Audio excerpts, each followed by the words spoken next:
देखिए पहले बात तो हम एक और कर लेते हैं कि जब हम प्लानिंग को पढ़ते हैं तो उसमें क्या क्या पढ़ते हैं, ये भी हम आपको बताते हैं, क्योंकि कल मैं मटेरियल के साथ नहीं था, आज मैं मटेरियल के साथ हूँ। ठीक है, तो आज हम तुम्हें बताते हैं इसमें पढ़ना क्या क्या होता है। ठीक है, फर्स्ट ऑप्शन एक हमारा फ्रेंड था, वो भी यही किया, पहले नहीं हो पाया यूपीएससी में, फिर जज की तैयारी की, जज में हो गए, 2-3 है डिस्ट्रिक्ट जज है इस समय से। आगे देखो, पहला होता है टाइप्स ऑफ इकोनॉमिक प्लानिंग। देखो इसमें पढ़ना क्या होता है प्लानिंग में, तो इस पे क्योंकि ये वीडियो पब्लिक हो रही है इसलिए तुम्हारे तक नहीं सीमित है। टॉपिक है हमारी प्लानिंग,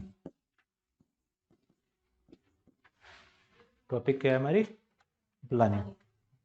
अब प्लानिंग टॉपिक में पहला आएगा types of economic planning. Types of economic planning, ये हमें पढ़ना होता है। नंबर 1 पहले प्लानिंग पढ़ेंगे, फिर टाइप्स ऑफ इकोनॉमिक प्लानिंग। दूसरा हम पढ़ेंगे नीड ऑफ इकोनॉमिक प्लानिंग। दूसरा कंटेंट होगा need of economic planning, need of economic planning. तीसरा इसमें होगा evolution of Indian economic planning.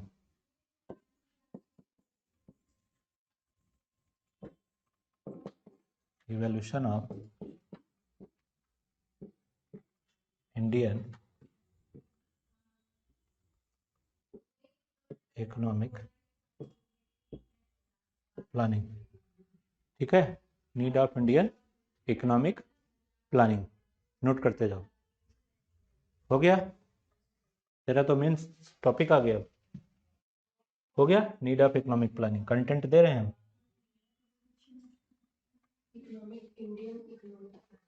Need of Indian economic planning,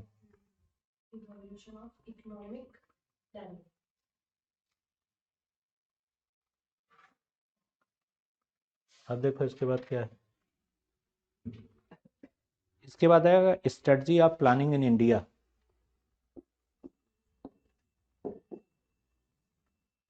strategies of planning in India. Planning in India. पांचवा क्या आता है, planning in pre.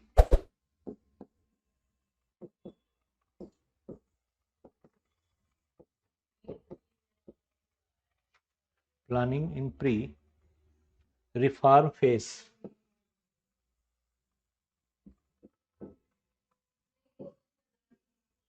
Pre reform phase. 6 pre reform phase.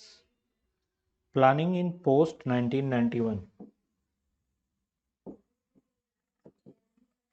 Planning in post 1991। Planning in post 1991। फिर आएगा 5 year plan in India.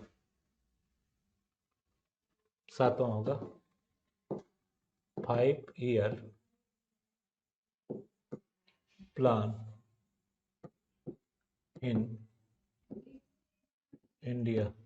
5 year plan in India. फिर आएगा achievement of criticism of 5 year plan. 8वां है achievement of criticism, achievement of criticism of 5 year plan, of 5 year plan in India। 5 year plan in India। फिर है NITI Aayog, 9th हो जाएगा नीति आयोग।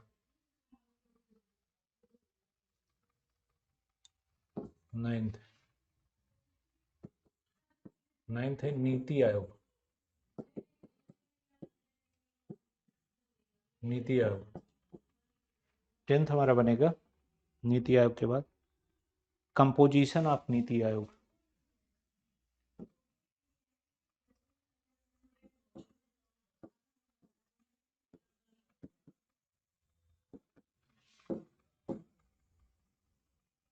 नीति आयोग 11 हमारा बनेगा objective of NITI Aayog.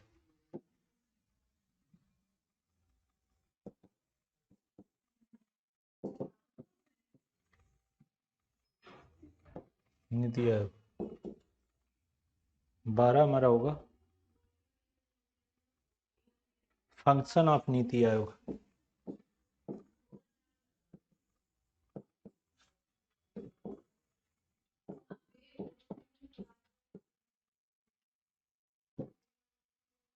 Function of नीति आयोग फिर बनेगा major agenda of under 3 years.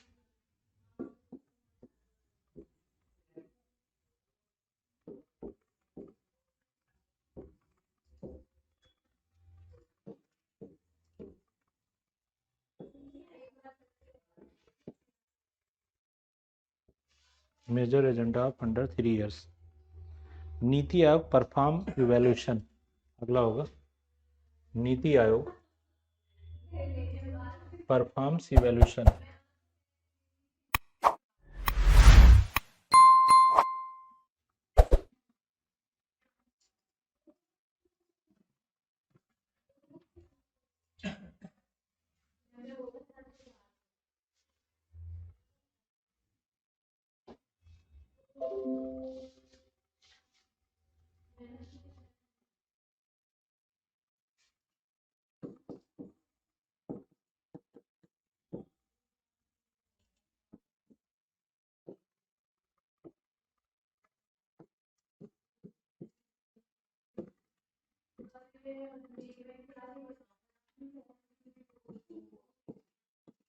NITI Aayog perform evaluation.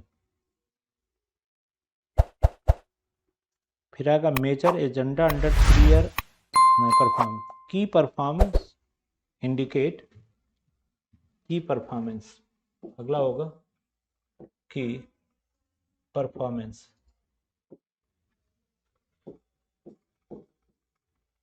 की परफॉर्मेंस। इसके बाद है planning commission versus NITI Aayog. Planning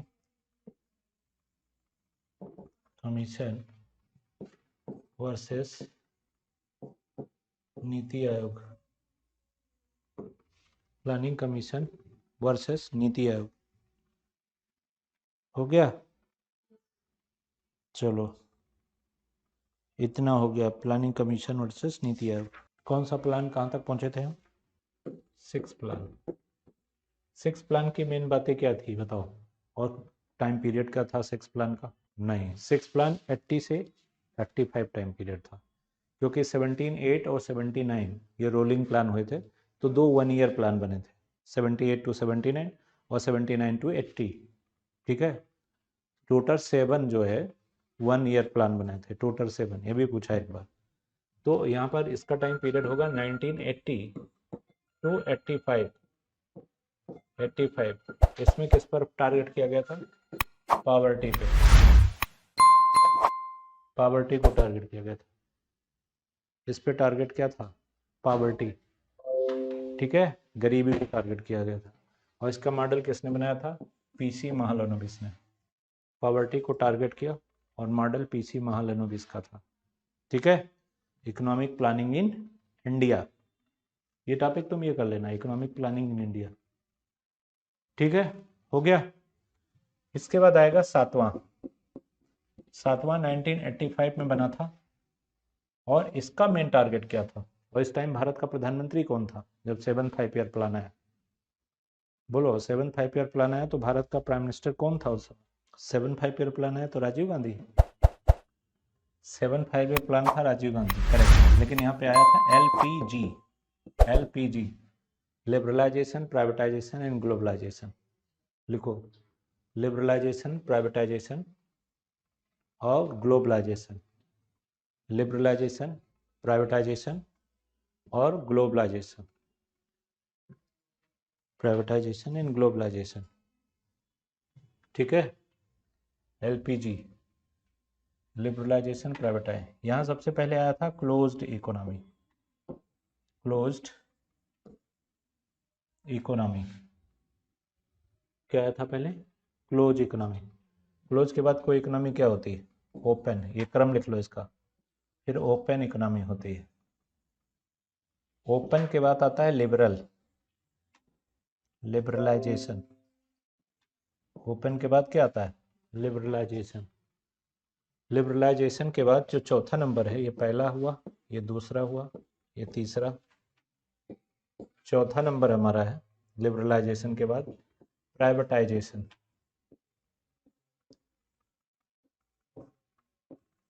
privatisation, privatisation के बाद क्या होगा?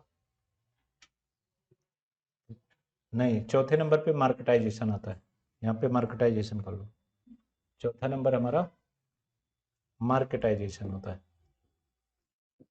Marketisation, marketisation. पांचवा होता है प्राइवेटाइजेशन, प्राइवेटाइजेशन। और छठा होता है ग्लोबलाइजेशन, छठा होता है ग्लोबलाइजेशन। ये छठा है, छठा होता है ग्लोबलाइजेशन, ठीक है। तो ये छठा हमारा है ग्लोबलाइजेशन। फोर्थ है मार्केटाइजेशन, फोर्थ है हमारा मार्केटाइजेशन, और ये है प्राइवेटाइजेशन, और छठा है ग्लोबलाइजेशन, छठा है ग्लोबलाइजेशन, छठा ग्लोबलाइजेशन, ठीक है। हो गया ना? चलो आगे बढ़ो। अब आता है हमारी 8वीं योजना। 8वीं में क्या हुआ था ये बताओ, टाइम पीरियड क्या था 8वीं का? 7वीं तो 90 में पूरी हो गई, लेकिन 2 एनुअल प्लान फिर बने, क्योंकि उस समय भी प्राइम मिनिस्टर चले गए, गवर्नमेंट चली गई। तो 8वीं योजना से पहले एनुअल प्लान बने थे।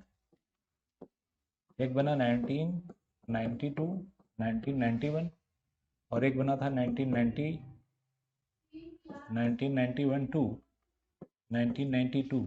ये दोनों प्लान में लिबरलाइजेशन पे ही फोकस किया गया था। इसलिए एक फेमस है कि 1991 की क्या लिबरलाइजेशन पॉलिसी, तो इस यहाँ पे लिबरलाइजेशन पे ही मेन फोकस हुआ था। 1991 में क्या हुआ था? लिबरलाइजेशन ही मेन फोकस हुआ 1992 से। क्लियर? अब इसके बाद आता है एर्थ प्लान। अब आएगा एर्थ प्लान। एर्थ प्लान का टाइम पीरियड क्या था? 1992। तो अब एनुअल प्लान कितने हो गए? 2 बने? नहीं, 78, और वहाँ बना था 80 तक, और 2 यहाँ बना, 4, और 3 पहले बन चुके। तो एनुअल प्लान कुल कितने बने थे? 7। 1992 से 1997 इसमें ग्लोबल इकोनॉमी पे ज़्यादा जोर दिया गया था, ग्लोबलाइजेशन। इसका मेन टॉपिक था ग्लोबलाइजेशन। इसको तैयार किसने किया था? पीसी महालनोबिस। पीसी महालनोबिस नहीं, इसको तैयार करने वाले थे planning commission, globalization planning commission, ठीक है। पीसी का मतलब क्या है? Planning commission. अब ग्लोबल क्या होता है जान गए? क्लोज इकोनॉमी का मतलब होता है किसी से कोई बात नहीं करना, पड़ोसी से भी ट्रेड नहीं करना। ओपन इकोनॉमी का मतलब होता है पड़ोसियों के साथ ट्रेड करना। जो इंडिविजुअल लेवल पे है वही नेशनल लेवल पे सारी बात होती है, लेकिन उसे हम समझने में थोड़ा दिमाग में हमारे बात नहीं चलती, समझने में हेरा फेर हो जाता है, तो हमें समझना होगा। तो इस तरह से ये डेवलप होता है। पहले क्या होता है? क्लोज, नो ट्रेड, किसी से नहीं, ट्रेड रिस्ट्रिक्शन। फिर ओपन, पड़ोसियों के साथ ट्रेड। फिर लिबरल, लिबरल का मतलब सारी दुनिया को, अपने घर के दरवाजे खोल दिया आपने, कोई भी कहीं से आया और आप कहीं जाओ। लिबर्टी का मतलब होता है सबको बराबर का रिस्पेक्ट देना। इसके बाद आता है मार्केटाइजेशन, कोटा रिस्ट्रिक्शन हटा लेना। जैसे 50 आपकी वस्तु बिकती थी आपके देश में, 50 बाहर से आती थी, 1000 की रिक्वायरमेंट थी। अब आपने क्या किया? 1000 विदेशी सामान आने दिया। तो इंडियन जो मार्केट है उसको कंपटीशन मिलने लगा। पहले जो मना है वो बेचते थे, वो जानते थे बिकेगी। अब कंपटीशन हो जाएगा तो क्वालिटी जो है सुधरेगी और कास्ट घटेगी। जैसे मोबाइल कंपनियां, आज इतने सस्ते रेट पर मोबाइल क्यों आपको मिल रहा है? क्योंकि देसी विदेशी सारी कंपनी आपके देश में दौड़ रही है। अगर देसी विदेशी सारी कंपनी आपके देश में रन नहीं कर रही होती तो मोबाइल इतने सस्ते दरों पर आपके जेब में नहीं होता।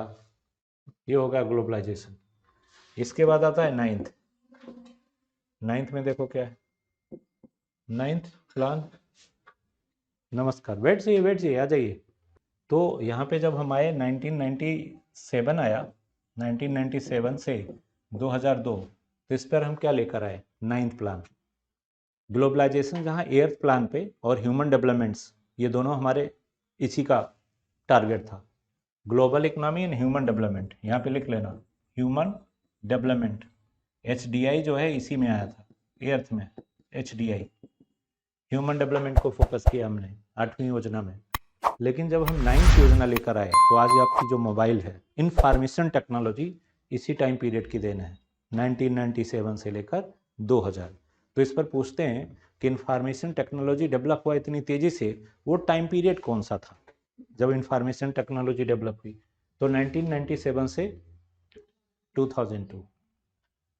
इसी दौर में हमारी इतनी मोबाइल कंपनियां आई, इतने सारे पब्लिक प्राइवेट कंपटीशन शुरू हुए, और दुनिया में सबसे सस्ते रेट पर मोबाइल फोन कास्ट रेट हमारे देश में है। क्यों? धीरू भाई अंबानी का सपना था कितना, 50 रुपये में कर लो मुट्ठी में दुनिया। तो उन्होंने सबसे सस्ता कॉल रेट दिया। दुनिया किसी देश में इतना सस्ता मोबाइल कॉल रेट नहीं है जितना भारत में है, और सबके हाथ में मोबाइल 500 की पकड़ा दी, सब्जी वाले के हाथ में भी। तो अंबानी अभी फ्री में सिम बांट के सबको वो बना दिया, जियो का उपभोक्ता बना दिया। तो बिजनेस में पहले आपको लिबर्टी दिखानी पड़ती है, तब आप लिख पाओगे। अब कोई आपसे जुड़ेगा नहीं तो लोगे कैसे उससे? ये जो आपका ये है ना KFC नहीं है, ये पहले क्या करता था, पेपर बांटता था और घर घर ले जाके चिकन भी खिलाता था कि मैं बहुत अच्छा बना लेता हूँ। आज KFC देखो दुनिया भर में पहुंच गई, फिर उन्हीं को कस्टमर बना लिया जो पेपर खरीदते थे। ऐसे ही चिकन बनाने घर में खिलाता रहता था। अब लोग एक बार खा लेते हैं, पब्लिक ऐसे तो जाल में आती है, एक बार खा लेती है, टेस्ट लग जाता है, बस फिर डिमांड शुरू कर देती है, अरे बहुत अच्छा बनाया आपने। अब आप किसी को मौका ही नहीं दोगे टेस्ट लेने का तो क्यों आएगा तुम्हारे पास?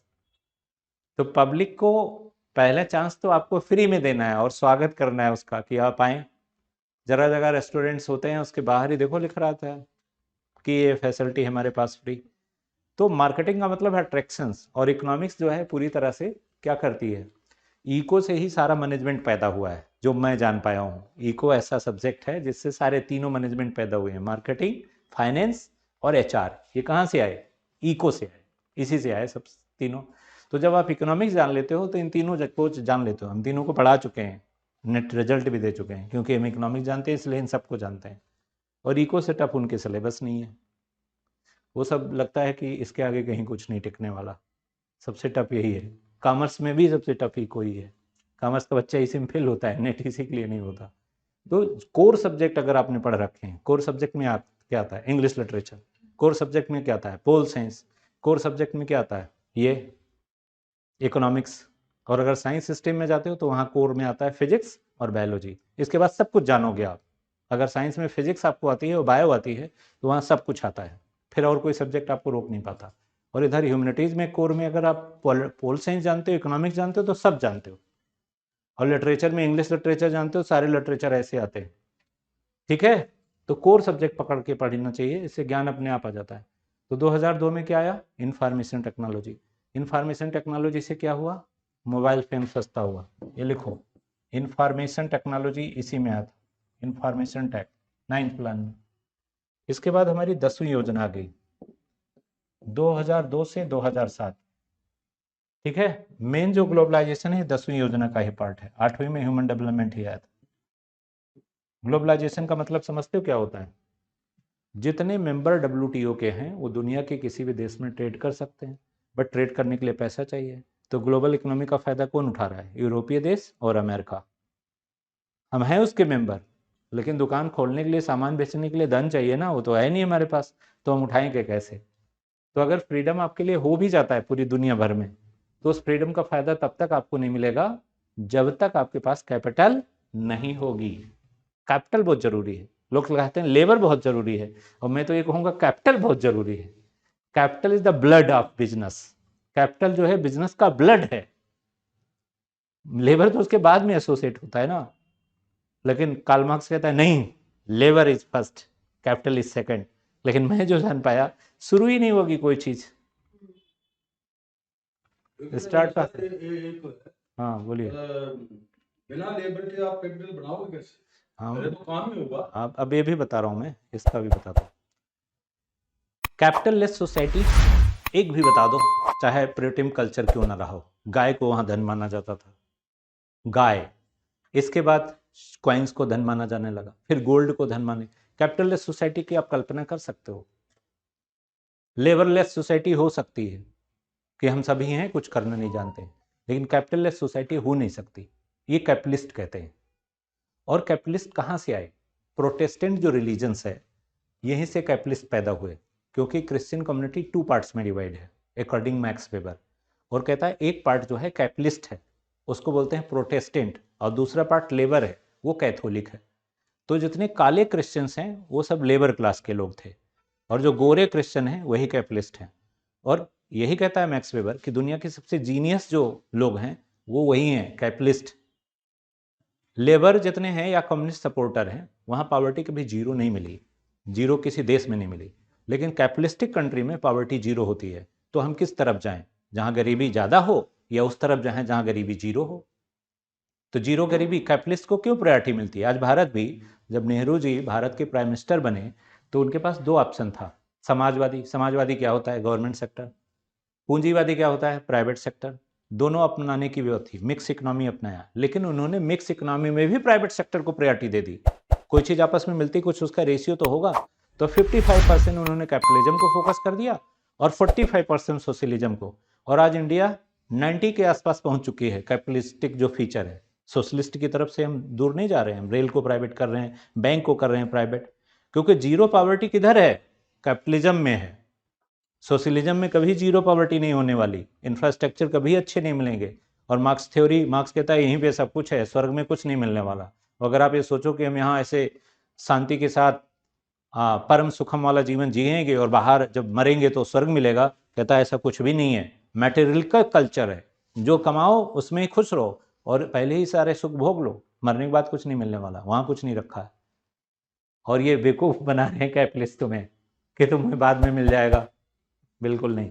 तो विदाउट कैपिटल कहीं कोई सोसाइटी, जैसे लीडर लेस कोई सोसाइटी नहीं होती, चाहे जानवर हो, चींटी हो, कोई भी हो। चींटियों का भी एक लीडर होता है, और लीडर के गुण जो हैं जेनेटिक होते हैं। हर घर में एक लीडर होता है, वही घर का कर्ता होता है। कभी फादर उतना योग्य नहीं होता तो बेटा घर का लीडर, कभी हस्बैंड योग्य नहीं है तो वाइफ घर की लीडर होती है, प्राइम मिनिस्टर का रोल प्ले करती है, हस्बैंड राष्ट्रपति हो जाके मोहर लगा देता है इस पर। लीडर लेस सोसाइटी नहीं है और कैपिटल लेस सोसाइटी नहीं है। लेबर लेस सोसाइटी हो सकती है कि कोई काम कुछ भी ना जाने तो वहां तकनीक से लोग काम कर लेंगे, लेकिन कैपिटल लेस सोसाइटी कल्पना नहीं कर सकते आप। बिना पैसे के कुछ हो ही नहीं सकता। पैसा ही सब कुछ नहीं, बट पैसे के बिना भी कुछ नहीं, नथिंग एल्स। तो फिर कैसे काम करोगे? खाना ब्रश करते हो, मैंने बताया बेसिक इकोनॉमिक्स में, ब्रश किससे आता है? खाना किससे खाओगे? चाय किससे पियोगे? बोलो, चाय बनाने वाले की बात तो बाद में है, पहले तो चाय पत्ती चाहिए ना। किससे आएगी? पैसे से। तो मैक्स वेबर कहता है कि आप अपनी लाइफ पर वो प्रयोग करो, दूर जाने की जरूरत नहीं है। यही मार्क्स ने कहा कि नीड ऑफ लाइफ, जो हम कह रहे हैं वो कितना सत्य है। लेकिन जो हमेशा कैपिटल का विरोध करता रहा, वो भिखारी जीवन जिया और मरा जब कफन के पैसे भी नहीं थे, वो भी एक कैपिटलिस्ट एंजल्स ना देता तो फूक भी नहीं पाते लोग उसको। कैपिटलिज्म का विरोध हो जिस देश में जाता था उसके अगेंस्ट बोल देता था। अब वो सारे कैपिटलिस्ट कंट्री, उस पे पीछे पुलिस दौड़ देते थे, कोर्ट में केसेस हो जाते थे, तो एफआईआर दर्ज हो जाता, अपना नाम कभी कर नहीं पाया। मरा तो कैपिटलिस्ट सोसाइटी की तरफ। भारत में भी अभी नक्सली से सपना देखते हैं कि एक दिन हमारा शासन होगा, ऐसा कभी नहीं होगा। मार्क्स के टाइम पे सोसाइटी के 2 ही क्लास थे, आज के टाइम पे सोसाइटी में एक अलग क्लास पैदा हो गया, वो मिडिल क्लास। और सारा इंटेलेक्चुअल कहाँ से आता है?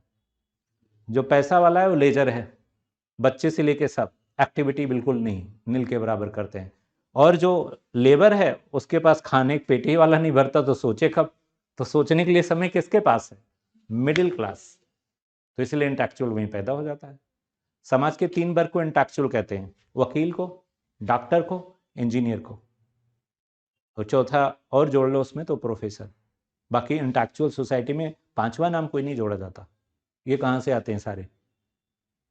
कहाँ से आते हैं बताओ? मिडिल क्लास से आते हैं। तो इंटेलेक्चुअल सोसाइटी तो इन्हीं से होती है। तो ये हो गया।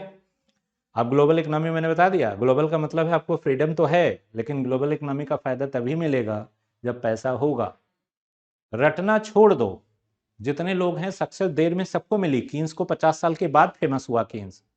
मार्क्स भी लगभग 55, 56, 60 के आसपास फेमस हुआ।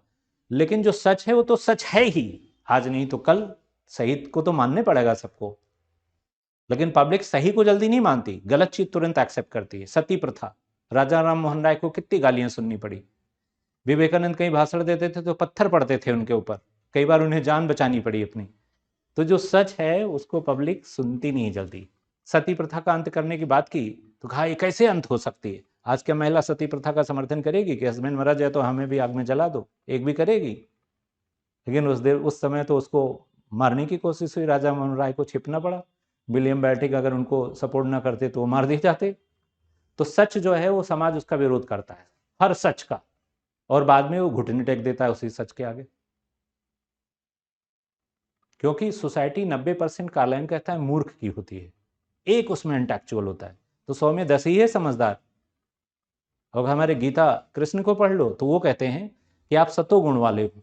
तो 3 व्यक्ति आपके सामने बैठे हैं, सतोगुण, रजोगुण, तमस गुण।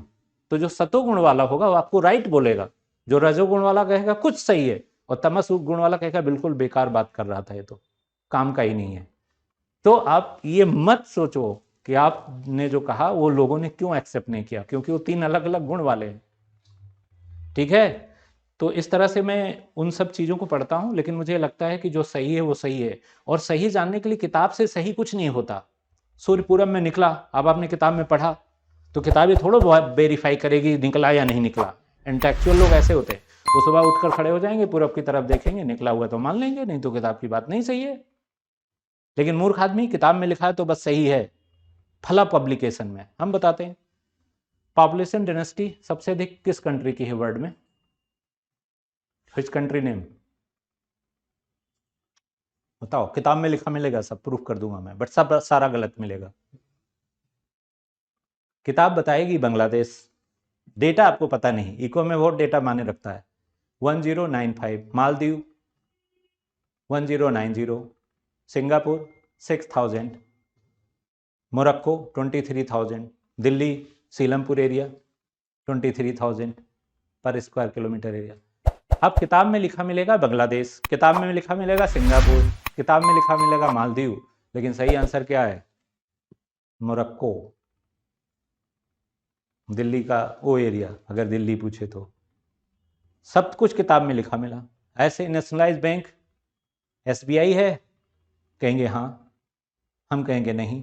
अगर एसबीआई है तो नेशनलाइज बैंकों की जो वैकेंसी निकलती है उसमें एसबीआई का नाम क्यों नहीं? किताब में लिखा है नेशनलाइज बैंक एसबीआई। तो किताब में बहुत चीजें गलत हैं, वो इंटेलेक्चुअल ही जान पाते हैं। ऐसे कैसे पूछो सीआरआर एसएलआर में क्या अंतर है, टीचर भी बताएगा कि वो बैंक में रखा जाता है, वो आरबीआई के पास रहता है। कभी ये क्लियर नहीं कर पाते, बूढ़े हो जाते हैं लोग पढ़ा पढ़ा के। तो मैंने ये पाया है कि जो सही है वो सही बुक से नहीं होता कभी भी प्रूफ। वो जब आप बुक के ऊपर की बात जानने लगते हो तो इंटेलेक्चुअलिटी से आप उसे प्रूफ कर सकते हो।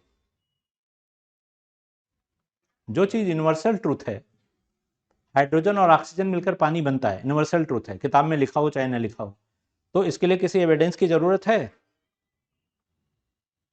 किसी की? तो इस तरह के एविडेंस जब आपके पास आ जाएं तो कोई लाख आपको कहे नहीं ये सही है, तो हम मानने की कहीं कोई जरूरत नहीं है। आज नहीं तो कल वो आपकी बात मान लेगा, रिफ्लेक्ट तो शुरू में करेगा, हर कोई करेगा। और अज्ञानियों की कमी नहीं, पहले भी मैंने बता दिया। 9 आदमी आपसे सहमत नहीं होंगे, कार्लाइन कहते हैं। और वो ये भी बात कहते हैं कि 10 अच्छी माँ दे दो, हम एक अच्छा राष्ट्र दे देंगे। तो मदर का रोल ज्ञान के मामले में बहुत बड़ा माना है उन्होंने। आगे फिर देखो, यहाँ पे आता है 11 5 ईयर प्लान। ये कब से हुआ? 2007 से 2012 तक। 11 प्लान में हम लेकर आए ग्रोथ एंड डेवलपमेंट। अब यहाँ पे भी टेक्निकल बात समझो, ग्रोथ एंड डेवलपमेंट। लेकिन हमारे देश की ग्रोथ डेवलपमेंट तेज है, फिर भी पॉवर्टी बढ़ रही है 11 प्लान में। तो हमने ग्रोथ एंड डेवलपमेंट के टारगेट को ही बदला। क्यों? एक तरफ जीडीपी ग्रोथ है, दूसरी तरफ गरीबी भी बढ़ रही। क्यों? क्योंकि तीनों सेक्टर में हमारी ग्रोथ नहीं है। अंबानी की इनकम बढ़ जाए, ग्रोथ तो इंडिया का शो करेगा।